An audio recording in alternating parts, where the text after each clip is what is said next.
Pues muy buenas tardes a todas y a todos los que nos acompañan una vez más aquí en el programa de El Valor de Platicar. En esta ocasión vamos a iniciar una sección en la que vamos a comenzar a hacer algunas entrevistas a personas que consideramos que pueden aportar un conocimiento importante sobre las cuestiones que acostumbramos discutir aquí en este programa, cuestiones sobre todo que tienen que ver con la política. Y bueno, como siempre, pues igual estamos con el profesor Rodolfo Jiménez Guzmán. Ya saben que somos aquí los dos habituales, tanto el profesor Rodolfo como yo, Naum Sánchez, pues andamos siempre por acá, ¿no? Pero en esta ocasión, como les platicábamos, tenemos un invitado, al doctor Marco Antonio González, que él es profesor de aquí de Tezacatlán, de donde nosotros somos.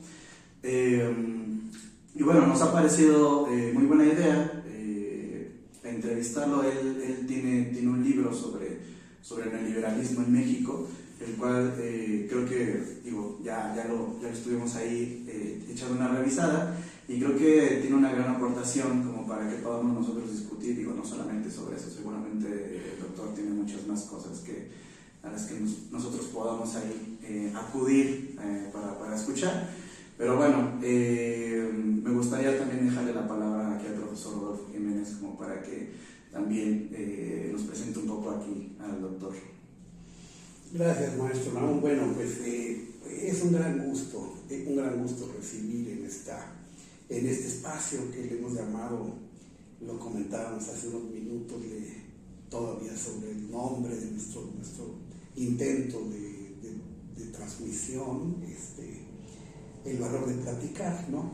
Y pues tuvimos la fortuna de que el doctor Marco Antonio González Gómez aceptara, pues ahora sí que venir a platicar con nosotros, porque bueno, se trata de un universitario que no acabaría yo dándoles todo el currículum vitae del doctor, pero que tiene un compromiso académico, ético, con el conocimiento, con la transmisión de este conocimiento, el diálogo, la docencia, la investigación, durante ya muchísimos años. Entonces yo, como he tenido el honor y el gusto de conocerlo desde hace muchos años, pues me da mucho gusto recibirlo aquí en nuestro espacio.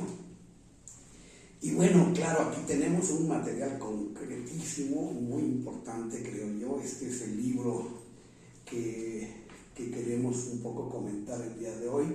Es un libro de 350 hojas, bastante documentado, que se llama La política económica en México, 1982-2018. Y se pregunta aquí en el mismo título, principio y fin del neoliberalismo. Entonces, bueno, como ustedes ven, se trata de un texto que alude directamente a nuestra cuestión nacional, a la cuestión de nuestro país en forma directa, que está vigente, que está vivo este tema, yo digo en México y en el mundo, ¿no? Por esta pregunta sobre el neoliberalismo en el mundo y en México es una pregunta de las más válidas e importantes que se están formulando en nuestro tiempo, ¿no?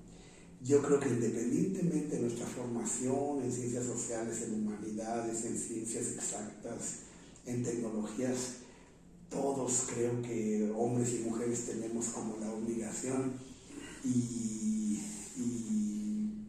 pues deberíamos tener este gusto y esta voluntad de encontrar algunas explicaciones de qué es esto, el neoliberalismo, por qué hablamos tanto de él cotidianamente, qué ha pasado en el mundo con él, qué ha pasado en México con él, ¿no?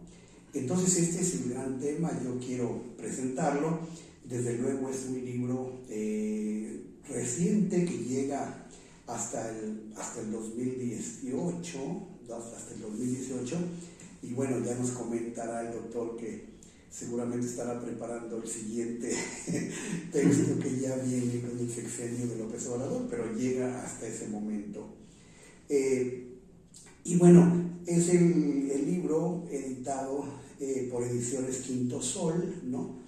Y bueno, está circulando en el medio universitario, en nuestro medio, y es un libro que también es especialmente útil para la docencia universitaria, porque pues para nuestros estudiantes, al menos en los grupos míos y los de muchos maestros de Acatlán, de la Facultad de Ciencias Políticas, en la universidad y todo, pues es un instrumento de aproximación importante al estudio de este periodo con esta línea de análisis, ¿no?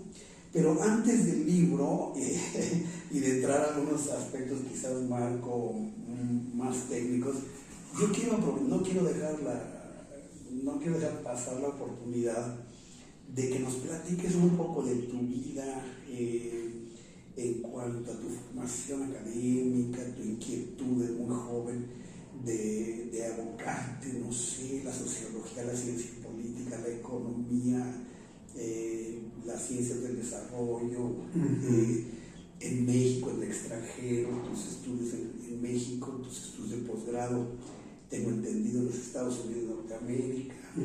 Que nos platiques cómo ha sido tu formación. Y bueno, este no es tu único libro, tienes muchos otros más que yo tengo el honor de tenerlos, que han tocado desde el porfirismo hasta el neoliberalismo. Y entonces, bueno, ¿cómo llegaste a estos temas? ¿Por qué te interesaron tanto? ¿Y qué trascendencia los ves ahí? Pero ¿cómo te inscribiste tú en esto y cuáles han sido tus inquietudes personales? Sí, bueno, yo hice la licenciatura en la Facultad de Ciencias Políticas y Sociales, en Sociología, ¿no? Y ahí, pues, era un ambiente muy padre, muy intenso, con una vida académica bastante de muy buen nivel.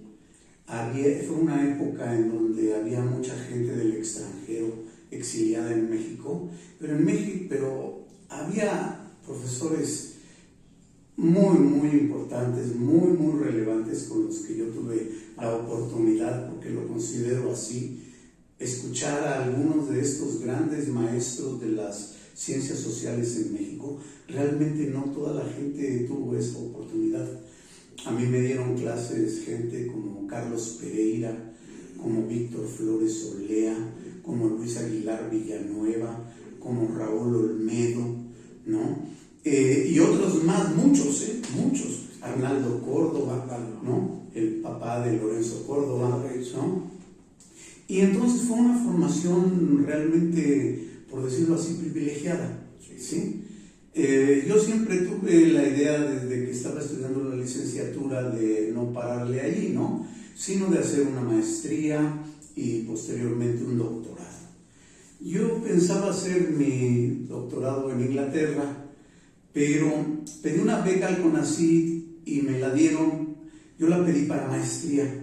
Me dijeron, si lo hubiera pedido para doctorado se la hubiéramos dado, pero si es maestría se la puede hacer aquí en México, ¿no? Entonces hice los estudios de maestría, ¿sí? Y dije, bueno, entonces termino esto y tengo que hacer el doctorado, ¿no? De cualquier manera.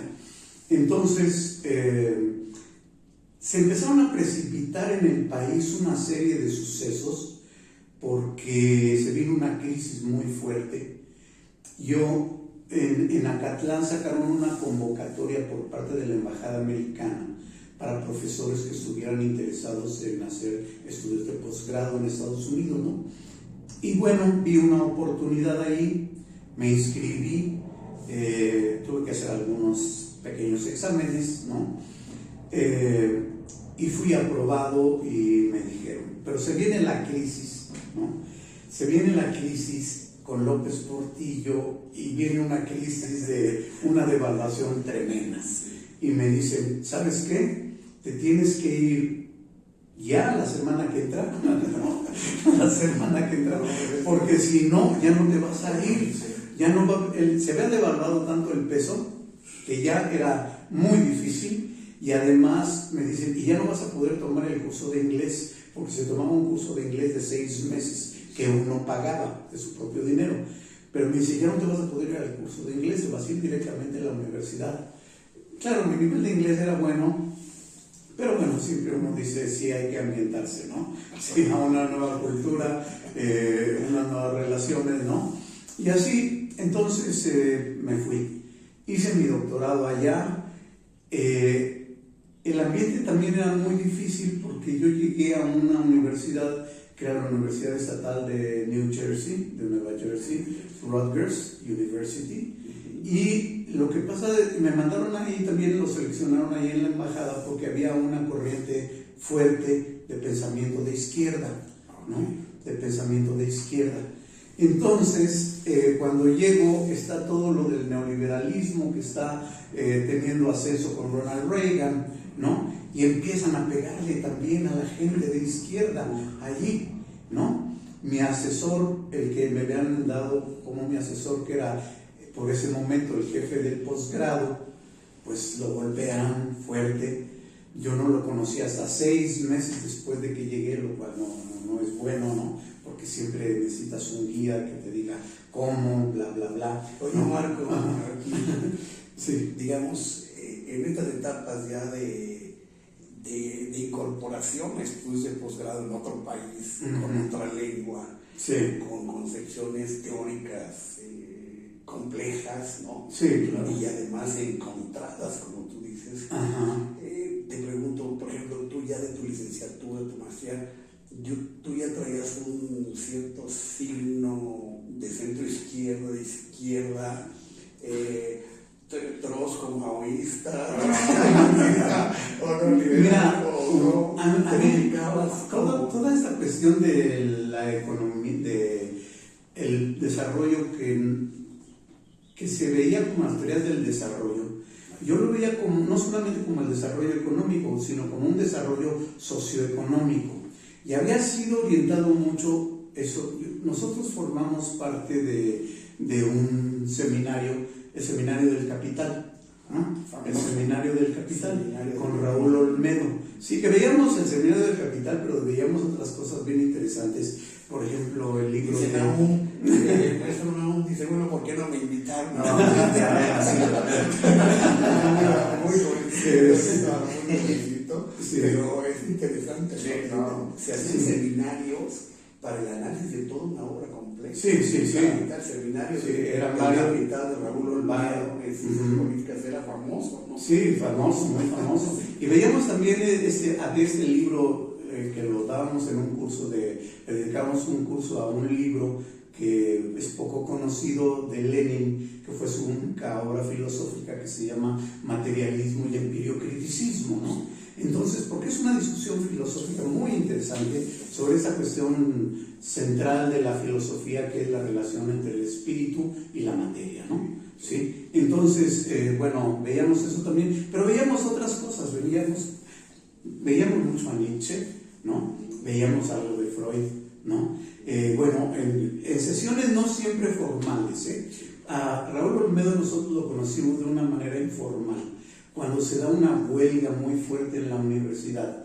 La recordarás, contra Pablo González Casanova, ¿sí? Y en ese ínterin que había la huelga nos llegó Raúl Olmedo, nosotros fuimos sus primeros alumnos y estábamos ahí y sin créditos y nada empezamos a platicar. Él traía la fama de ser amigo de Althusser, haber estado en Francia, ¿no? Entonces, bueno, había toda esa cuestión y por ahí voy viendo que realmente el conocimiento no es solamente sociología o cuestiones sociales, sino que juega un papel muy importante en la economía, pero tampoco hay que despreciar el otro lado social, ¿no? Es un aspecto, el trabajo, que es una cuestión económica o una cuestión socioeconómica, ¿no? Los salarios, ¿es una cuestión económica o una cuestión socioeconómica? Y como eso, ¿sí? La cuestión más bien yo la veía como un aspecto de conocimiento multidisciplinario o interdisciplinario, ¿sí? Y bueno, ahí en Estados Unidos había también gente muy receptiva a estas situaciones. Estábamos ya en la transición donde se estaba ya dejando atrás la teoría de la dependencia, pero todavía había gente que la retomaba en muchos de sus cursos. Por ejemplo, el que terminó siendo mi asesor de mi tesis doctoral es forma parte de un grupo de los socialistas democráticos de América, que son una organización afiliada con Bernie Sanders, ¿no? ¿Sí? Entonces, que han hecho un trabajo, ¿no? Que Bernie Sanders fue...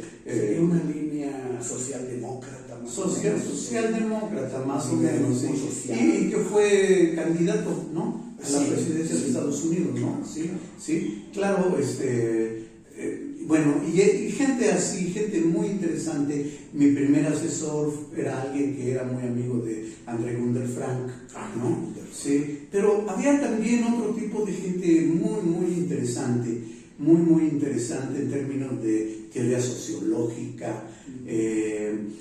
Tuve yo una maestra maravillosa que se llama Edith Kurzweil, y ella trabajaba mucho cuestión del lenguaje, psicoanálisis, estructuralismo, ¿sí? Y tiene un libro por ahí que se llama La Era del Estructuralismo, en inglés, ¿no? The Age of Structuralism, ¿no? Y ella era editora de Partisan Review, ¿no? Partisan Review es la revista partidista, así se llama, ¿no? Pero de mucho renombre en Nueva York, ¿no? Entonces había gente, ella, Ira Cohen, y muchos maestros. Bueno, el más famoso era Erwin Lewis Horowitz, ¿no? Que era muy Horowitz, sí, era muy renombrado a nivel mundial, ¿no? Sí, entonces ahí tienes que ir buscando cómo te vas acomodando, cómo sacas adelante los cursos. No es fácil, porque sobre todo el problema de la escritura, ¿no? Escribir en inglés no era simple. Bueno, mi ventaja era de que yo siempre he sabido inglés desde niño, ¿sí? Y es una ventaja. Eso es una ventaja, sí, desde la primaria yo sé hablar inglés, escribirlo, ¿no? Es decir, tenía las habilidades fundamentales, ¿no? Ahí tomé un curso tengo mi pequeñito diploma de inglés como segunda lengua, ¿no? Y cosas así. Entonces te vas abriendo paso y vas haciendo esto, ¿no? Yo me regresé porque terminé mi beca, terminé todos mis créditos. Ahí tienes que hacer, cuando terminan los créditos, en las grandes universidades, ¿no? Tienes que hacer unos exámenes calificadores, se llaman. Y entonces los exámenes calificadores quiere decir que terminas tus créditos, pero vienen dos exámenes, uno en un área mayor y otro en un área menor de conocimiento, ¿no? Y hay gente que los truena. Si no los pasas, olvídate, no puedes ser doctor, ¿no? Yo terminé eso, pero se me acabó la beca, me regresé. Yo me interesaba terminar mi doctorado, ¿no? Me puse en contacto con uno de mis profesores, mandé una carta que yo había estado trabajando, me interesaba. Él habló con las autoridades, con mi carta, abogó por mí, y me dicen, bueno, ok, te vamos a dar chance, porque en la mayoría de las universidades no te aceptan eso, ¿no? O en Inglaterra tampoco. Por ejemplo, pues no quiero mencionar nombres, pero yo sí conozco 2 o 3 compañeros que fueron míos, amigos, que se fueron a Inglaterra, no terminaron y nunca pudieron terminar el doctorado ahí, porque sí son muy estrictos, ¿no? ¿Sí? Uno incluso fue director de la Facultad de Ciencias Políticas.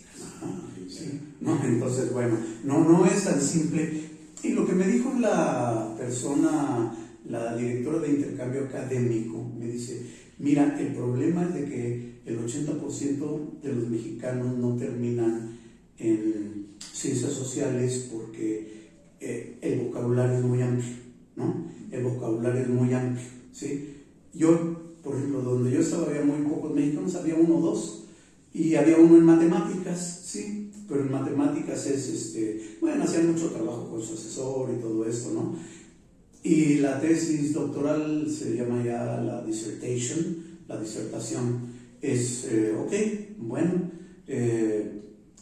pues haces una ecuación y le pones el desarrollo, ya te lleva 7, 8 cuartillas ahí y haces una pequeña explicación. Entonces no es mucho de redacción, ¿no? ¿Sí? Más bien de números, más fácil, ¿no? ¿Sí? Y en otras áreas así es, pero en ciencias sociales sí es mucho más complejo.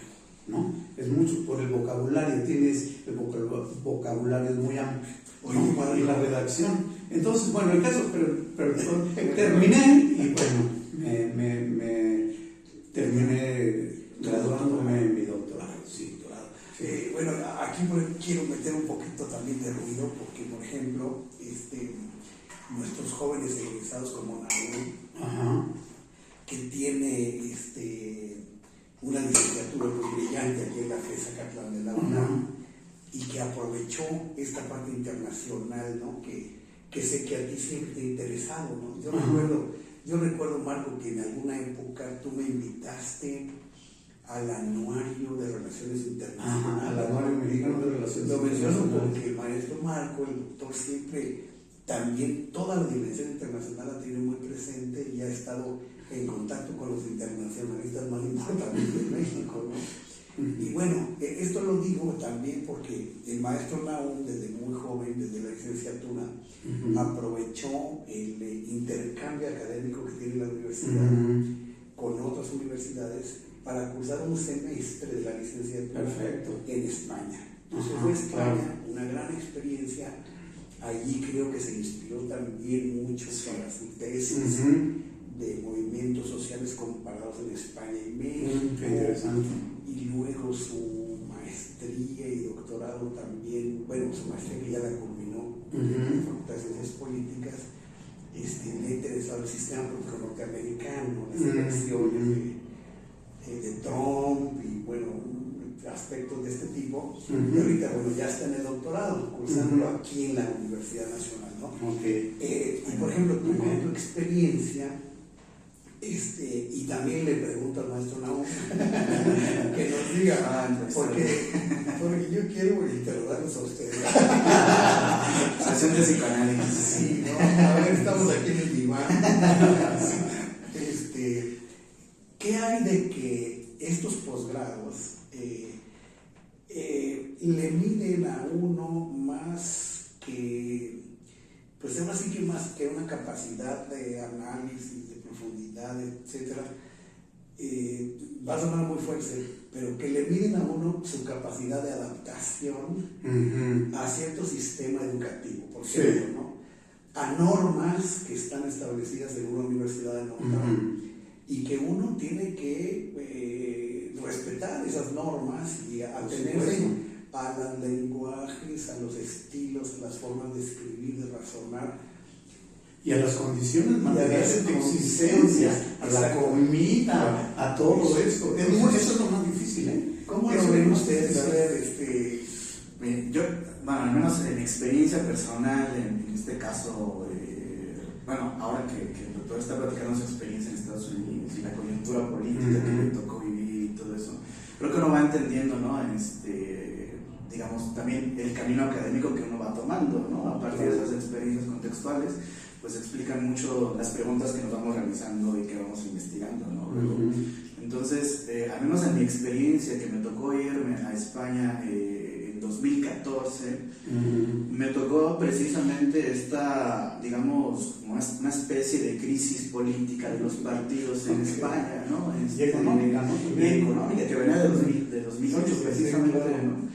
Y que de lo que surgen movimientos sociales y que después surge un partido, bueno, varios partidos políticos, pero digamos uno que más representa, digamos, algunos de esos movimientos sociales que es Podemos, ¿no? Y entonces precisamente yo a partir de esa experiencia luego planteo lo que quiero hacer con mi tesis de la licenciatura, ¿no? Pero yo creo que son estas experiencias las que nos van transformando y obviamente las que van determinando de cierta forma nuestro camino académico, ¿no? Y creo que eso es muy interesante, digamos, respecto ahora a la pregunta que nos hacía el profesor Rodolfo, que finalmente creo yo, al menos desde mi perspectiva y desde mi experiencia, que finalmente toda esta cuestión académica, la cuestión de hacer una maestría, de hacer un doctorado, que claro que tiene todas, digamos, unos elementos de profundidad, de conocimiento, etcétera, etcétera, etcétera, pero que también hay algo personal ahí metido, ¿no?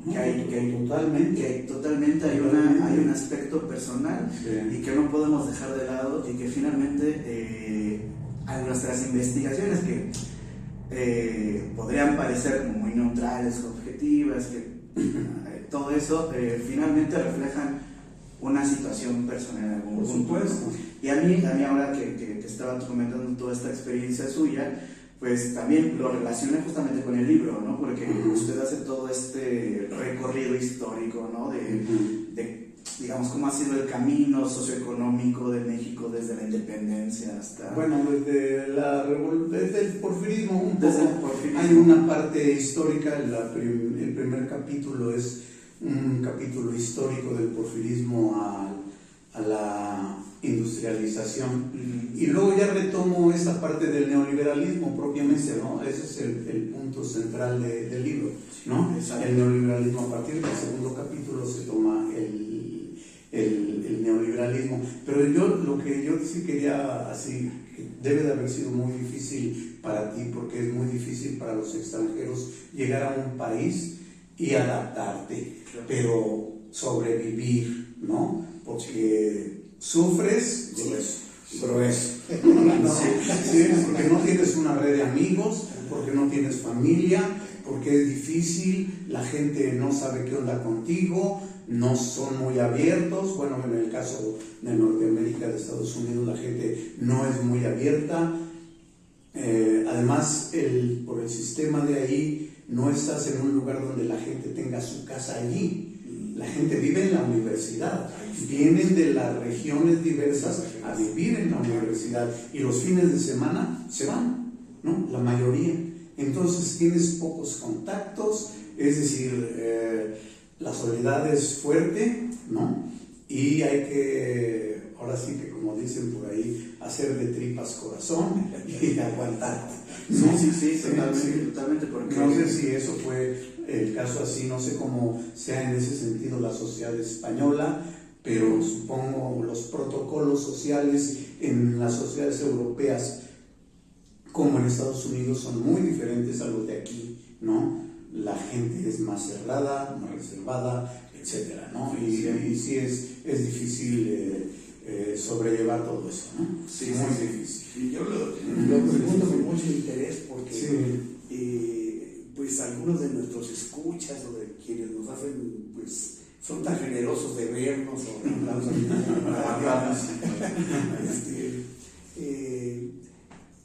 muchos son estudiantes, están en formación, hay otros maestros con experiencia que nos siguen y yo creo que esta trama de los posgrados y de la formación, de la profundización en un área de conocimiento es de gran interés, creo, para quien nos escucha. Claro, y los invitamos a que nos manden sus preguntas, sus comentarios en este sentido, porque tenemos aquí pues al doctor Marco con una experiencia inmensamente grande que apenas nos está empezando a platicar, ¿no? Y Ana, que es un joven que ahora está ya en el doctorado, pero que le interesa mucho ese camino, ¿no? Marco, yo te ubico mucho acá en México en dos instituciones importantísimas de la educación superior, de la investigación, de la docencia, ¿no? Que son la Universidad Autónoma Metropolitana y la UNAM, ¿no? Sí. Tanto en la Facultad de Ciencias Políticas y Sociales como en la Facultad de Estudios Superiores Zacatlán. Sí. Creo que ahí gran parte de tu vida académica se ha desarrollado y además de que pues has hecho a lo largo de este camino una obra que ha beneficiado a todos esos sectores universitarios, no sé si me equivoco. Bueno, yo creo que esa es la intención, ¿no? Es decir, yo creo que los maestros pues tienen diversas facetas, ¿no? Uno sí es dar clase, que es muy importante, ¿no? Y por otro lado también la investigación. Y en mi caso, por lo menos, la investigación pues está muy ligada al entorno social, económico y político del país, ¿no? Entonces, no lo hago como un libro de texto, porque no es un libro de texto, es un análisis, una investigación de un fenómeno que ha ocurrido en el país, al cual yo dedico tiempo y energía y trato de ver cuáles son los aspectos principales para una cosa que creo que para ti también es muy importante, como eres especialista en eso del psicoanálisis y la política, ¿no? De por qué somos así los mexicanos, ¿no? ¿Sí? ¿Por qué? Más en el aspecto social que en el aspecto psicológico, que también se incluye el aspecto psicológico, por supuesto, ¿no? Pero lo ves eso desde el punto de vista de las élites. ¿Por qué se han hecho este tipo de políticas? ¿Cómo nos han afectado? ¿Cómo nos han beneficiado? ¿A qué sectores? ¿Y cuáles son las carencias que tenemos en ese respecto? ¿Por qué no se han estimulado ciertos elementos que hubieran sido súper benéficos para remontar la pobreza, la inseguridad, la desigualdad, todos estos gravísimos problemas que nos aquejan hoy y que creo que es la preocupación de la mayoría de los mexicanos y que debería de ser una preocupación central en la mayoría de los profesores para brindar soluciones, para hacer lo que estamos haciendo ahorita, platicar, para entender las ideas de los demás, para tener una vida académica más plena, para no estar simplemente siendo, como digo un poco chuscamente, ¿no?, antenas radiotransmisoras de las ideas de otros e incluso de los extranjeros, ¿no? ¿Sí? Generar una cultura nacional más fuerte, una cultura nacional que nos dé más conciencia, que nos ayude a remontar los problemas, porque tenemos material suficiente, tenemos gente muy brillante, y esto debería de ser atendido por las instancias gubernamentales que deberían de tener un diálogo más creativo, más receptivo de las ideas de los investigadores nacionales, que son fantásticos, muchos de ellos los que hacen investigación, y son una maravilla, y que esto nos ayudaría mucho para consolidarnos como nación en su cultura, en su política, en su economía y en las necesidades de organización social que son terriblemente urgentes de tener. Oiga, respecto a eso, ahora digamos, profundizando en esta cuestión de el apoyo, digamos, que hay en México hacia la generación de conocimiento, una cosa que usted trata en el libro, ¿no? La generación, el apoyo que puede ser, digamos, muy poco en lo que tiene que ver con el apoyo hacia la generación de nuevas tecnologías, también para dejar de ser dependientes y todas estas cuestiones, ¿no? ¿Cómo ve usted esta cuestión, por ejemplo, en este gobierno actual del presidente López Obrador? O sea, ¿ha habido un cambio con respecto a esto? Pues sí ha habido un cambio, pero en el sentido de olvidarse cada vez más del apoyo que requiere la ciencia y la tecnología nacional. Nos están olvidando, y no solamente esto, sino que además están despreciando a las grandes instituciones nacionales de educación y de cultura, ¿no?, que son ahí donde están los verdaderos veneros de donde tenemos que abrevar para poder salir adelante.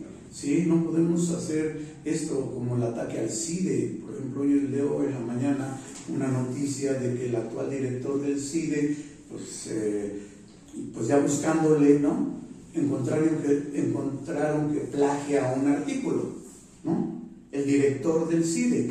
No puede ser. Es decir, ¿a quién están poniendo al mando de las instituciones educativas nacionales, ¿no? ¿Sí? Entonces, estos son verdaderos escándalos, ¿sí?, que nos informan de una serie de cosas pues que no son buenas y que no se deberían de dar en un país de esta categoría.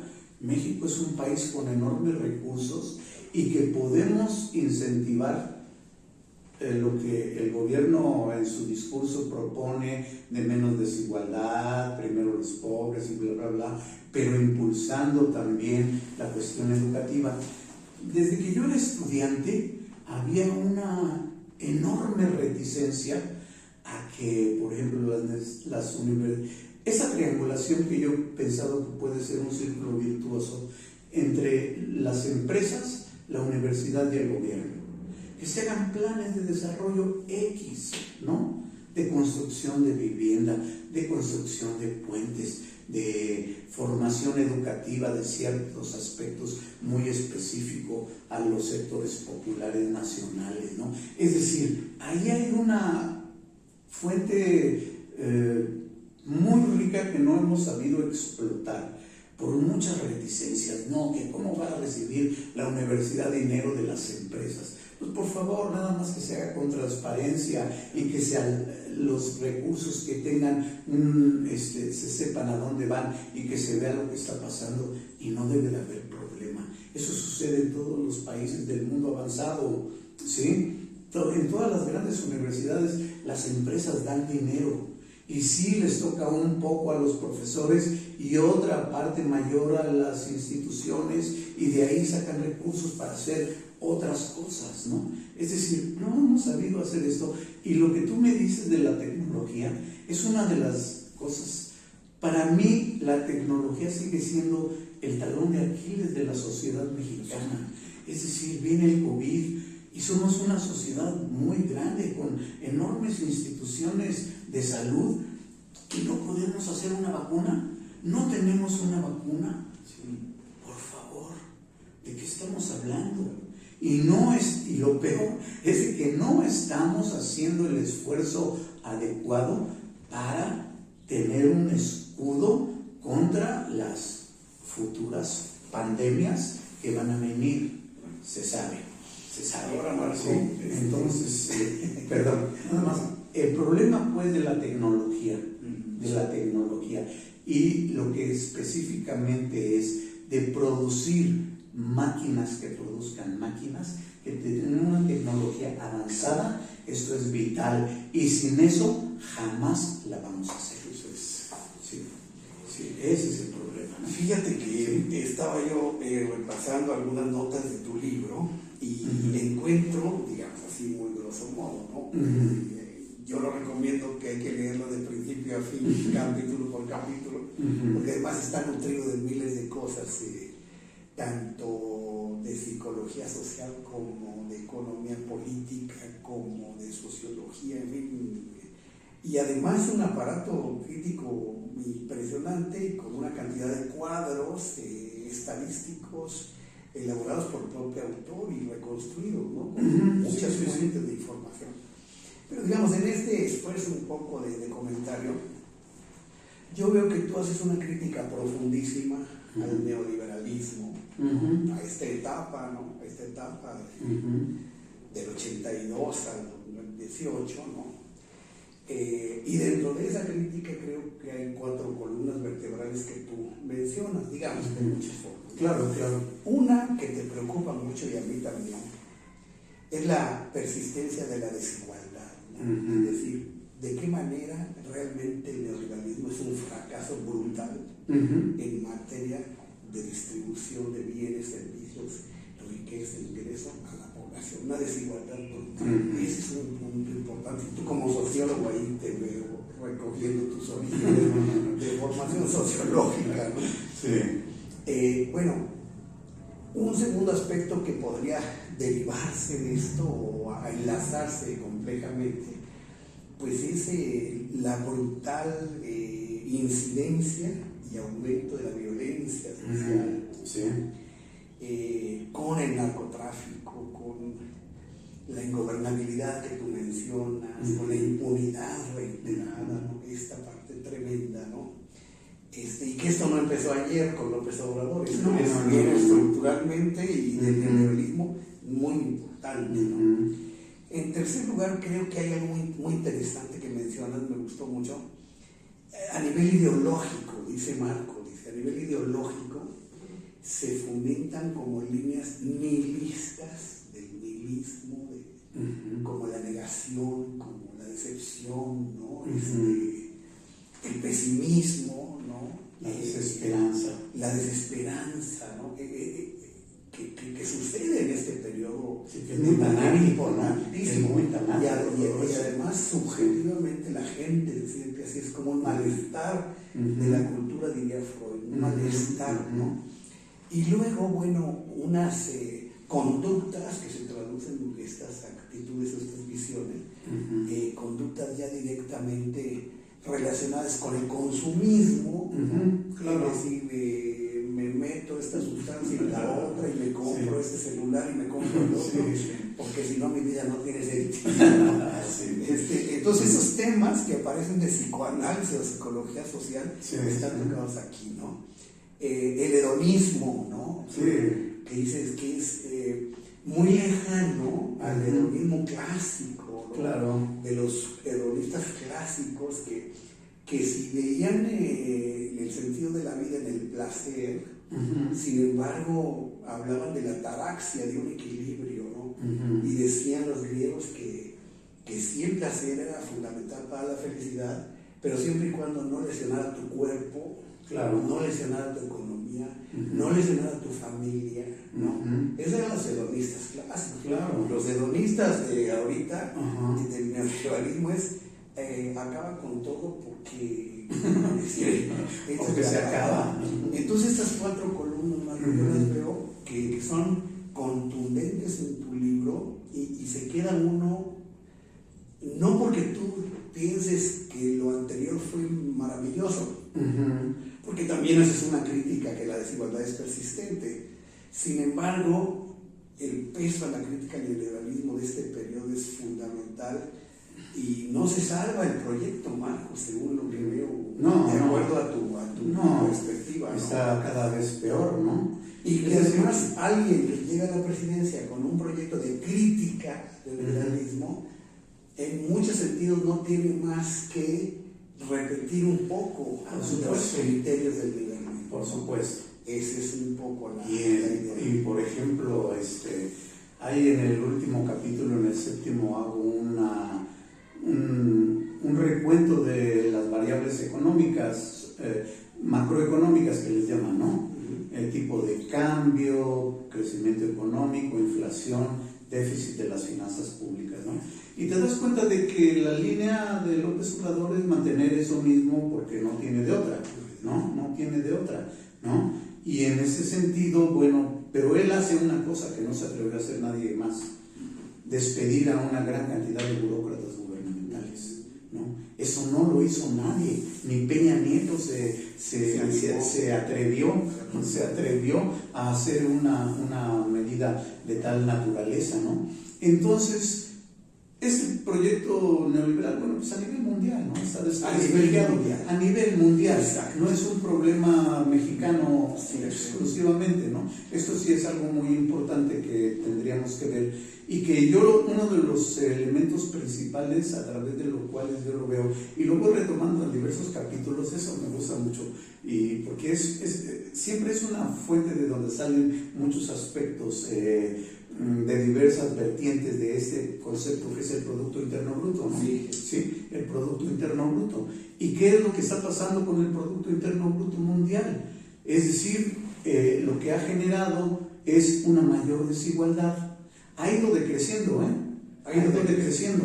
Sí, en términos de crecimiento ha ido decreciendo, pero se ha localizado en los sectores más poderosos del mundo, ¿no? Más poderosos del mundo. Estamos hablando ya de que estamos en una etapa en donde en un año ya un individuo, cuando el hombre más rico del mundo no llegaba a 100,000 millones de dólares hace un año o hace año y medio, ahorita no es de que hayan rebasado los 100,000, ya rebasaron los 200,000 millones de dólares, ¿no? Y como eso dices, órale, ¿cómo es posible que unos 50 o 100 multimillonarios tengan más riqueza que 3,000 habitantes, 3,000 millones de habitantes en la Tierra? Pues ya hemos tenido una muy rica discusión aquí con el doctor Marco Antonio, me parece. Creo que imposible abarcar todo lo que el autor nos puede compartir, ¿no? Respecto a su libro y respecto a su conocimiento en general, ¿no? Pero yo creo que lo que hemos podido aquí platicar creo que es muy interesante. Creo que va a ser muy útil para aquellos que nos pueden, los que nos siguen, las que nos siguen, y que seguramente puede generar reflexiones, que seguramente puede generar críticas también, y que los invitamos a que también pues, nos dejen sus comentarios ahí abajito del video, qué les pareció, todo esto. Bueno, pues yo me gustaría ya ir cerrando con un último comentario aquí del doctor como para despedirnos.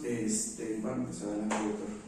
Bueno, yo lo único que tendría que decirles es de que estemos más conscientes de nuestro entorno, luchemos por él y tengamos, aparte de nuestro interés individual, un deseo por tratar de cooperar, aunque sea mínimamente, con nuestras condiciones sociales y nuestro entorno inmediato. Marco, un gran gusto, eres un gran universitario, un gran académico, y para nosotros ha sido un honor que nos acompañes. El honor es mío. Muchas gracias. Muchas gracias.